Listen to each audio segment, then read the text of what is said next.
Competence. Competent people are more willing to listen. They don't try too hard. They're more effective despite the fact that they're not breaking a sweat. And finally, there's an air about them. You can feel a difference. This is the Yotel 205.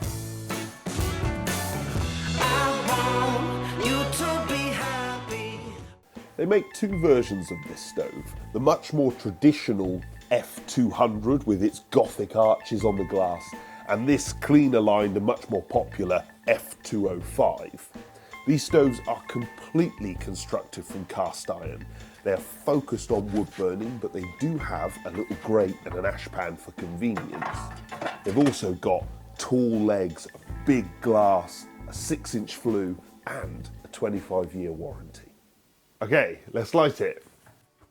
I really like this. Just push it a bit further. And it's got a self-closing door, but that holds it, and it's beyond 90 degrees, which is obviously very important.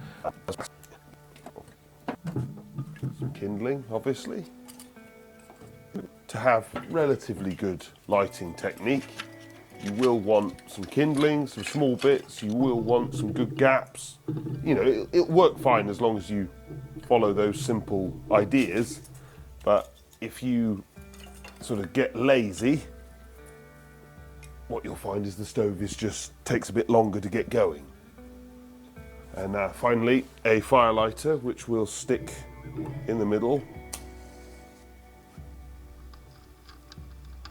Okay, at this point, obviously, I just leave the door just ajar because it's got that nice thing pulling it shut. And then we've got a single air control, which fully open is there, but it clicks down, and then you've got an overdraft sort of idea where you can put that, engage that for when you're lighting. So that's what I do. And once it's up to temperature, shut the door, and then we can pull that off once it's fully all working. Let's see how we get on.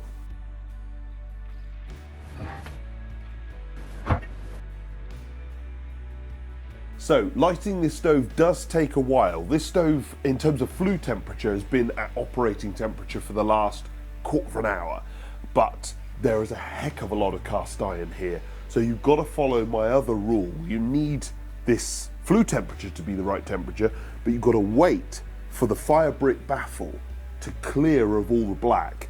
Then you can shut the door, and then the thing will work properly. You may have noticed that in the lighting period, I shut it when it reached flue operating temperature, and the whole thing just died. So it's not hard to light. You've just got to leave it slightly longer than you might initially think.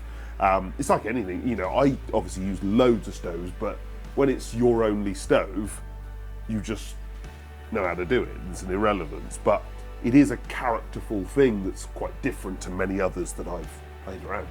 This stove also has direct air, convected air up through the back of the appliance, and it weighs 138 kilos. This stove runs at a fairly impressive 82% efficiency. It's also got eco design and obviously DEFRA approval as well. As you can see here, this is after a couple of weeks of burning. It runs very, very clean. No struggles there at all. In fact, generally, when it's running, it looks almost like a stove in HD. It's also capable of running overnight, coming down in the morning, but that lovely 138 kilos of cast iron is still hot, still pumping out heat, and that massive piece of glass is still clean. This stove is relatively simple in terms of control, but I want to talk more about its build quality and the feel of everything, because this is a really special stove. The first thing to say is we've got plenty of fire in there, and we can open the door, and I've not got a big spillage problem. This has got a little bit too much fuel in it for reloading, but I'm going to chuck some in here anyway. But typically, like most modern stoves, you do want to allow it to burn right down. We've got this very lovely wooden stay cool handle, and it's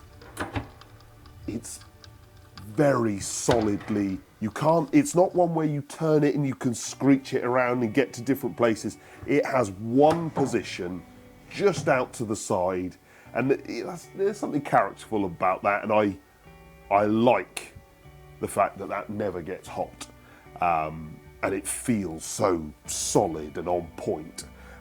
We've then got the main control, which we've got this little overboost function for lighting the stove, and when you finish lighting the stove, you just click and you know exactly where to put it, because it drops straight in without you sort of having to know where to put it. And then you've got your range of control motion, which is pretty effective. Obviously, I ordinarily like to wait for it to be sort of really blazing. But even at this, if we go from fully open to fully closed, the flames cease to be wobbling about and sort of dance much more gently, and actually they lift up, and we've got sort of flames above the fuel, which means we're getting very high efficiency burning, just burning off all the gases. It's a beautifully controlled stove, but also beautifully controlled. No, it's not. It's reasonably controlled, but it's beautifully made. And this casting, which is jolly hot, as you can imagine, is just, there's something special about it. I obviously play around with a lot of different stoves, so I can't even describe what it is, but there's a certain hardiness to really good castings. You can be a bit rougher with them. They don't scratch as easily. They're just, you know, you hoover them off and stuff doesn't stick. Like, it's not that ash sticks to stuff, but it leaves a residue. But with castings, you just seem to be able to get away with it more easily. It's costly, but there is a feel difference, which is special. In terms of controls and build quality, I'm going to say this is an 8 out of 10. The control is not an 8 out of 10. The control is much more standard, but it's more than good enough, particularly for what this stove is about. Big, heavy cast iron chugging for hours and hours and hours, giving out a very even heat. It's more than capable of doing that, but it's the build quality that genuinely shines. We test fuel economy by getting the stove up to operating temperature and then burning a single net of logs on it to see how long it will maintain at operating temperature. This stove ran for 10 hours, which is a really good score because this is a big, big stove. But interestingly, it's not super controllable, so you can't sort of precisely get the temperature exactly where you want. But this stove is almost on autopilot. It just wants to run low and slow, always with pretty waving flames, always looking really, really smart. And that massive amount of cast iron is just very gently and evenly spreading heat throughout the room. It is a gem of a stove. And, you know, when you're using it day to day, really economic and reliable. This stove is certainly not cheap, nor is it particularly controllable. It's also going to take, because it's so heavy, it's going to take a while to get lit and up to temperature. And finally, as it gets older, it will be more costly to work on. However, some of that is part of the point. The 205 is heavily built. It's hugely tough, and it's full of modern tech, and yet still packaged in a proper old school Norwegian casting. It feels like a coach-built Rolls-Royce. You can do things cheaper, you can save on weight, you can push things further. But this really doesn't need to. Yotel is 170 years old. You can feel all that tradition and experience mixed with modern efficiencies.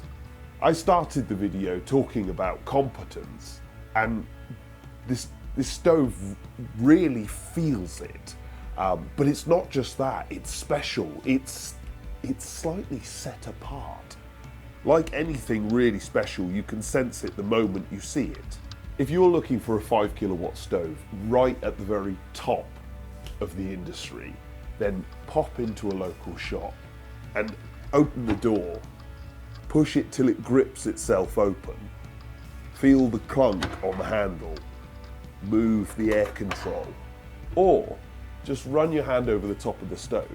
You'll know what I mean the moment you've done it. The only thing I can add is that when you're using the stove, those same emotions, those same feelings just keep on coming. Because at every stage you can feel the stove has nothing to prove, no need to try. It's already got it, whatever it is.